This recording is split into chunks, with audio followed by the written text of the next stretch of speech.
21-year-old showed up at his grandfather's farm with a combine so broken no one believed it would last a season. His grandfather looked at the machine, then at him, and said 5 words: "One season, prove it works." That morning, a rusted flatbed truck rolled onto the gravel driveway of the Cole family farm in central Iowa. On the back of it sat a 1970 Gleaner F2 combine. The paint was peeling. The header was bent slightly to the left, and the grain tank had been patched with mismatched steel plates. The kind of machine most farmers wouldn't take, even if it was free. The driver stepped out. His name was Ethan Cole, 21 years old, thin, quiet. The kind of quiet people often mistake for weakness, but they were wrong. Standing on the porch of the farmhouse was his grandfather, Henry Cole, 69 years old, a man who had spent nearly 5 decades working that land, a man who had stopped smiling a long time ago.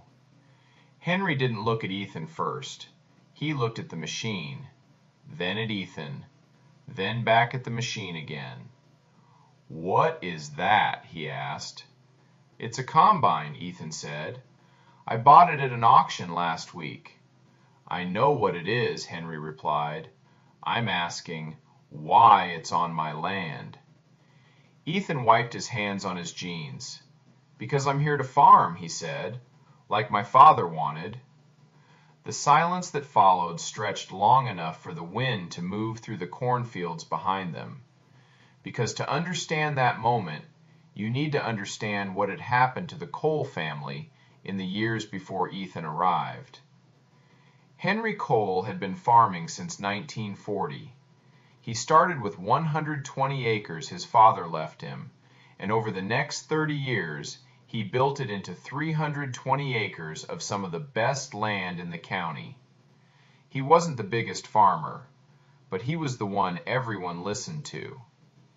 Henry had one son, Daniel Cole, and Daniel was nothing like him. Where Henry was cautious, Daniel was ambitious. Where Henry feared debt, Daniel saw opportunity. In 1979, Daniel convinced his father to take out a loan to buy a brand new tractor, a Case 2090, powerful, modern, expensive. Henry didn't want to do it, but he was tired of arguing, so he signed. 2 years later, Daniel was dead. The tractor flipped on a county road just 2 miles from the farm. He was 26. After the funeral, Henry did one thing. He sold everything he could, paid off every dollar of debt, and parked that tractor in the back of the shed. He never touched it again. For 3 years he farmed alone. No help, no expansion, no trust. And then, on a cold September morning in 1983, his grandson showed up with a machine everyone could see was worthless. Henry stepped off the porch, walked slowly across the yard, stopped in front of the combine. He touched the crack in the grain tank, looked at the leaking engine, then turned to Ethan. "How much did you pay?" $480. "You got robbed." Ethan shook his head. "I can fix it." Henry let out a short, dry laugh. Not amusement, experience. "You don't have the tools. You don't have the money. You don't have the experience. And you don't have permission to be here." Ethan didn't move. If you were 21, standing in front of the only family you had left, with nothing but a broken machine, what would you do? Ethan turned back to his truck, reached inside, and pulled out an envelope. Inside was a letter written by his father 2 months before he died. "Read it," Ethan said. "Please." Henry stood there for a long time. Then he took the letter, opened it, and read it, right there in the gravel driveway. When he finished, he folded it, gave it back, and said 5 words that changed everything. One season. Prove it works. The terms were simple and brutal. 320 acres of corn. Ethan had to harvest all of it, alone. No help, no borrowed equipment, no second chances. If he succeeded, he would get half the farm. If he failed, he would leave forever. Ethan nodded. He didn't hesitate. Because this was never about the machine. This was about one question. Did he deserve to stay or not? The numbers didn't lie. 320 acres of corn. Average yield that year, around 100 bushels per acre. That meant over 30,000 bushels waiting in the field. A modern combine can handle that in 3 weeks. Ethan's machine was not modern. If everything worked perfectly, he might manage 10 acres a day, if nothing broke. And machines like his always broke. On paper, he had just enough time. In reality, he had no margin for error, not one. That first afternoon, Ethan unloaded the combine. By sunset, he was already underneath it. The header was bent. He heated the frame, used a chain and a hand winch, and slowly pulled it back into shape. Not perfect, but close enough. The grain tank cracked. He didn't patch it with tin. He cut a steel plate, welded it clean, stronger than before. The missing reel teeth, he made his own. Steel rods, cut, shaped, bolted in place. By midnight, his hands were shaking. His clothes smelled like oil and smoke, but the machine was starting to come back to life. The next day, he worked on the engine, pulled the injectors, cleaned every line, replaced what he could, improvised what he couldn't. By late afternoon, the engine turned over, coughed, shook. Then, finally, it ran. Rough, loud, unstable, but alive. From the farmhouse window, Henry watched everything. He didn't say a word. On the third day, Ethan drove the combine into the field. The engine rattled. The header dragged slightly to one side. The whole machine felt like it might tear itself apart. But the corn started going in. Slowly, messy, but it was working. 3 acres. Then a belt snapped. Ethan shut it down. Didn't curse, didn't panic. He walked back to the machine shed, found a replacement belt, and fixed it by flashlight. That night, he slept in the cab of his truck. The next day, 7 acres, then 9, then 10. By the end of the first week, he had done 50 acres, barely on schedule. Every single day, something broke. A bearing, a chain, a leaking hose. Nothing big enough to stop him, but enough to slow him down. And every night, he fixed it. 2 hours, 3 hours, sometimes more. Then slept a few hours and did it again. From the outside, it looked impossible. From the inside, it was simple. Fix, harvest, repeat. By the second week, he found the rhythm. When to push the machine, when to ease off. How to angle into the rows to compensate for the crooked header. He wasn't just operating it anymore, he understood it, and that changed everything. By the end of September, He had nearly half the field done, ahead of schedule, but the machine was getting worse. The engine was burning oil, the hydraulics were slower, and deep inside, something was starting to sound wrong. A metallic knock, faint, but getting louder every day. And Ethan knew that sound was going to matter a lot. By the start of October, Ethan had been in the field for over 2 weeks. 150 acres done, 170 left. He was ahead of schedule, but just barely, and the machine was starting to fight him. The engine burned more oil every day, the hydraulics lagged, and that knocking sound was no longer faint. It was getting louder, closer, like something inside the machine was slowly giving up. And then something else changed. Henry started coming outside, not to help, not to talk, just to watch.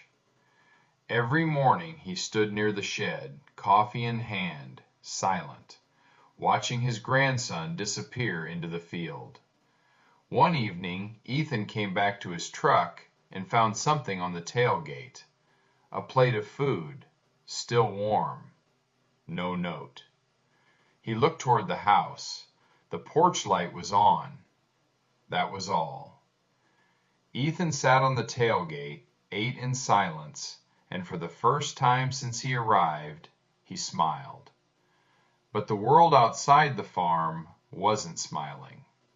On Sunday morning, October 3rd, Ethan drove into town. He needed parts, 2 belts, 1 hydraulic line. Nothing unusual. But in a small farming town, nothing stays private. He stopped at the supply store, walked in, and the conversation stopped. 3 men sat by the window, a large-scale farmer, a grain buyer, and the local equipment dealer. They all looked at him. "Ethan," one of them said, "how's that harvest going?" "Getting there." The dealer leaned forward. "I heard you're trying to run the whole farm, with that old gleaner." Ethan nodded. The man let out a short laugh. "Son, that machine's older than you are. You keep pushing it like that, it's not going to finish the season." Another man spoke.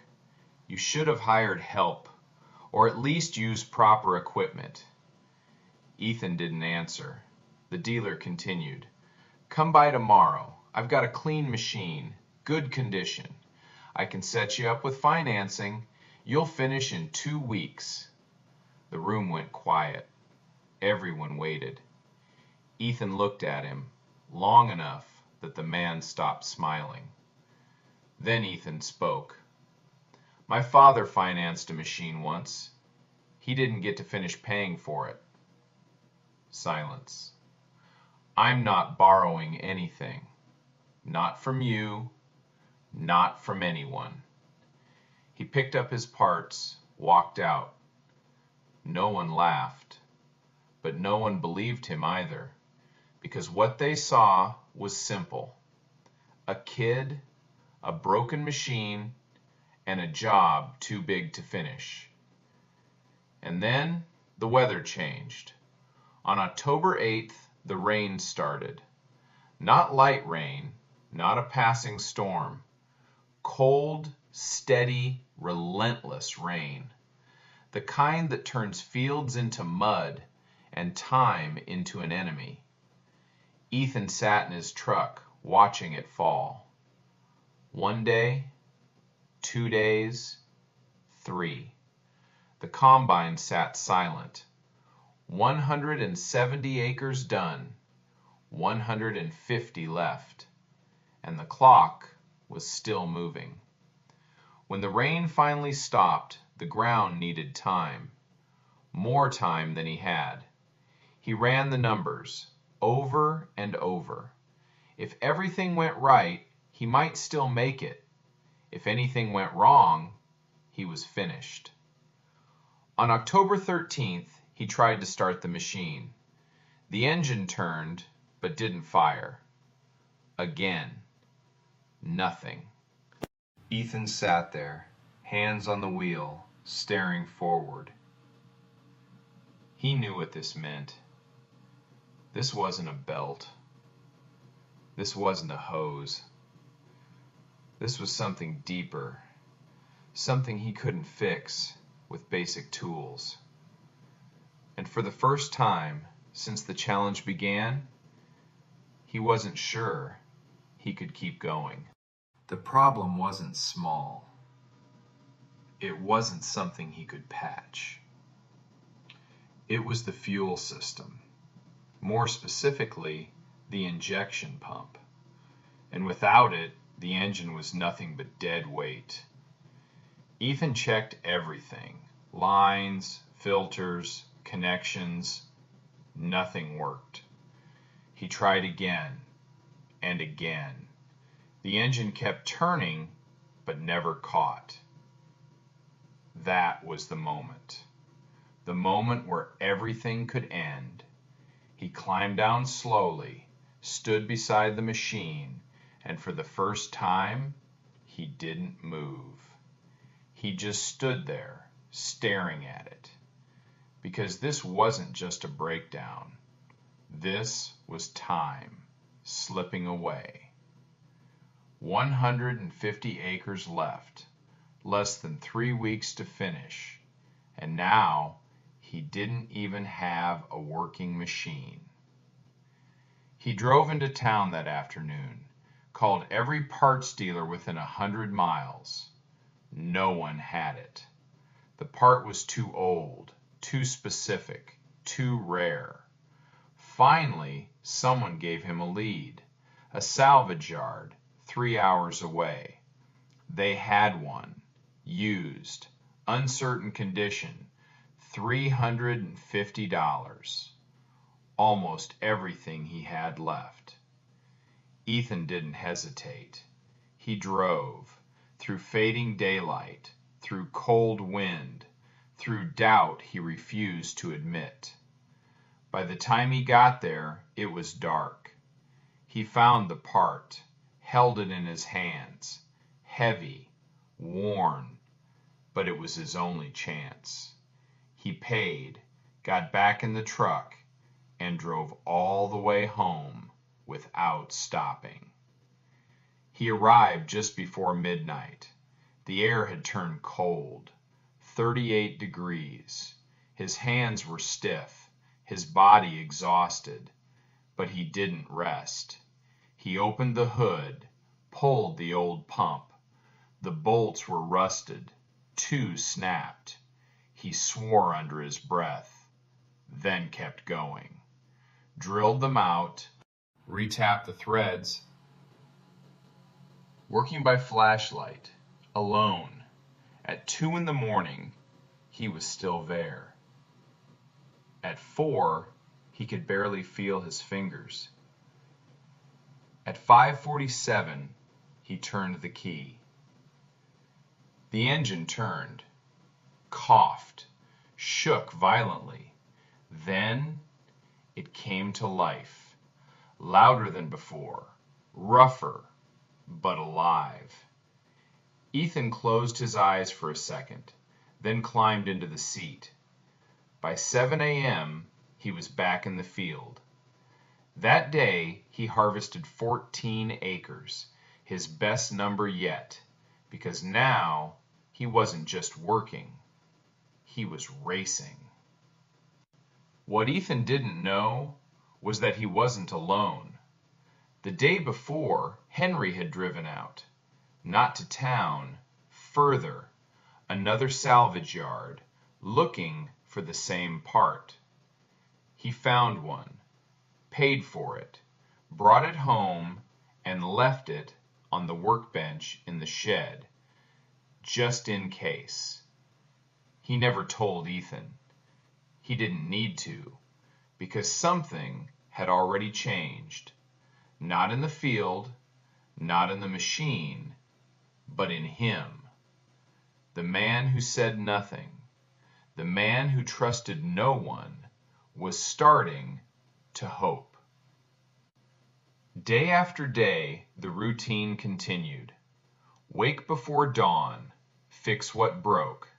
Harvest until dark, fix it again. Sleep a few hours, repeat. Until finally, only 30 acres remained. Just 30. And on paper, he was going to make it. But farming is never decided on paper. Because on October 27th, the machine broke. Again. This time, it wasn't small. The threshing cylinder locked up. The bearing seized. The belt snapped. And the entire system shut down mid-field. Ethan climbed down, looked at the damage, and felt something inside him crack. 30 acres left. And now, nothing worked. He sat down in the dirt under the machine.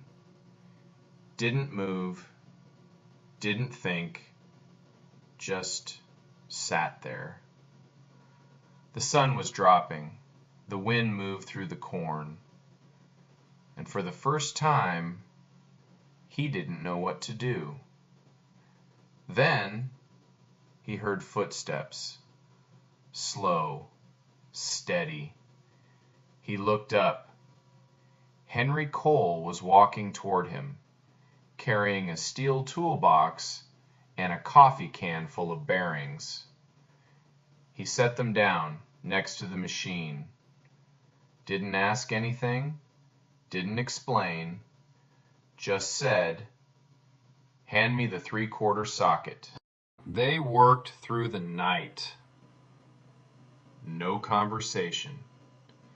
Just metal, tools, breathing. Henry knew the machine, not that exact model, but machines like it. His hands remembered, even if his voice never spoke. Together, they pulled the cylinder, pressed out the ruined bearings, replaced them with old ones from Henry's collection, stronger than what was there before. They realigned the shaft, replaced the belts, welded the cracked mount. Every movement precise, every step necessary, no wasted motion. At midnight, they stopped. Henry wiped his hands, looked at the machine, then at Ethan. "It'll hold," he said. Ethan nodded. "Thank you." Henry didn't answer right away. Then quietly, "Your father would have asked for help on the first day." That's not a criticism. It's just who he was. He paused. "You're not him." Another pause. And that matters. Henry picked up his tools, turned, walked back toward the house. The next morning, Ethan started the machine. It ran. Not perfect, not smooth, but strong enough. He went back into the field, 1 row at a time, 10 acres, then 12, then 15, until finally there was nothing left. 320 acres, finished, on November 2nd, less than 24 hours before the first hard freeze. Ethan drove the combine back into the yard, shut it down, and just sat there, hands still on the wheel, not moving. Because it was over. He had done it. Henry was waiting, standing near the grain bins. They looked at each other. No smile, no celebration, just understanding. "You finished," Henry said. "Yes, sir." Henry nodded once. Machine's done after this season. Engine's worn out. Frame's stressed. Ethan nodded. I know. Then Henry reached into his coat and pulled out an envelope. Old, worn, sealed. He handed it over. I wrote this 2 years ago. I should have given it to you when you arrived. I wasn't ready. Ethan opened it, read it once, then again. His hand started to shake. He looked up, eyes wet. All of it? He asked. Henry nodded. All 320, not half, all of it. He was supposed to have it too. I just never said it. That's on me. Silence. Then Henry stepped closer, put his hand on Ethan's shoulder, the first time since he arrived. You did it the right way. No debt, no shortcuts, no quitting. That matters more than anything. They stood there as the sun went down. Behind them, the combine sat in the yard, bent, worn, held together with welds and wire. The kind of machine everyone laughed at. The same machine that harvested an entire farm. Years later, Ethan never forgot that season. He rebuilt the combine that winter, used it until it couldn't run anymore. He never financed a single machine, not once, because he understood something most people learn too late. It wasn't about the machine. It was about what it proved. That if you're willing to work for something, really suffer for it, then you don't just earn it, you understand it. And that is worth more than anything you can buy. Sometimes the oldest machine in the shed is the most valuable thing on the farm. Not because of what it is, but because of what it proves.